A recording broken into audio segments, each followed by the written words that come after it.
राजस्थान को समझना सिर्फ किलों, पगड़ियों और लोकगीतों को देख लेना नहीं है।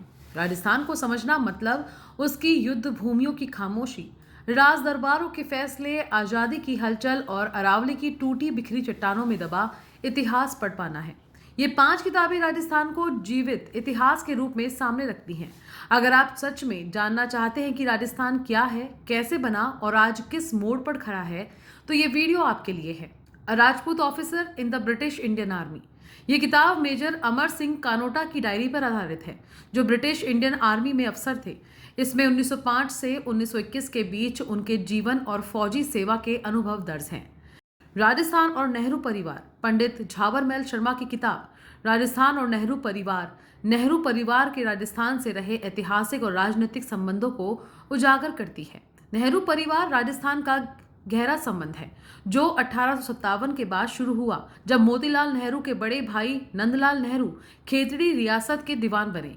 इस दौरान मोतीलाल की परवरिश और प्रारंभिक शिक्षा राजस्थान में हुई और बाद में जवाहरलाल नेहरू की पत्नी कमला नेहरू का परिवार भी जयपुर के अटल परिवार से था, जिससे ये रिश्ता 3 पीढ़ियों तक चला, जो इतिहास और राजनीति और व्यक्तिगत संबंधों को जोड़ता है।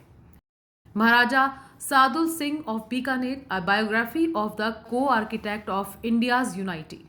एल.एस. राठौड़ द्वारा लिखी ये जीवनी महाराजा सादुल सिंह के जीवन और काम पर आधारित है। ये किताब बताती है कि आजादी के समय और रियासतों के भारत में विलय में उनकी भूमिका कितनी अहम थी।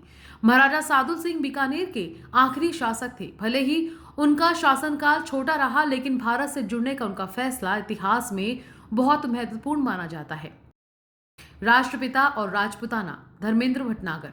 इस किताब का संबंध महात्मा गांधी और राजपुताना के साथ उनके ऐतिहासिक जुड़ाव, विशेषकर स्वतंत्रता संग्राम में उनके योगदान और उस क्षेत्र के लोगों की भूमिका से है, जो गांधी जी के सिद्धांतों से प्रभावित थे और भारतीय स्वतंत्रता आंदोलन में सक्रिय थे, खासकर प्रजामंडल आंदोलन से जुड़े कार्यकर्ता।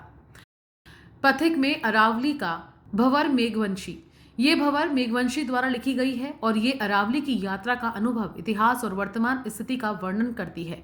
इसमें ध्वस्त सभ्यताओं, युद्ध के मैदानों और विभिन्न धर्मों जैसे शिव, महावीर, बुद्ध, मोहम्मद के चिन्हों का प्रतीक है, जो इसे एक महत्वपूर्ण ऐतिहासिक और सामाजिक दस्तावेज बनाता है। किताब अरावली के पहाड़ों, जंगलों और प्रकृति के तेजी से हो रहे विनाश पर चिंता व्यक्त करती है।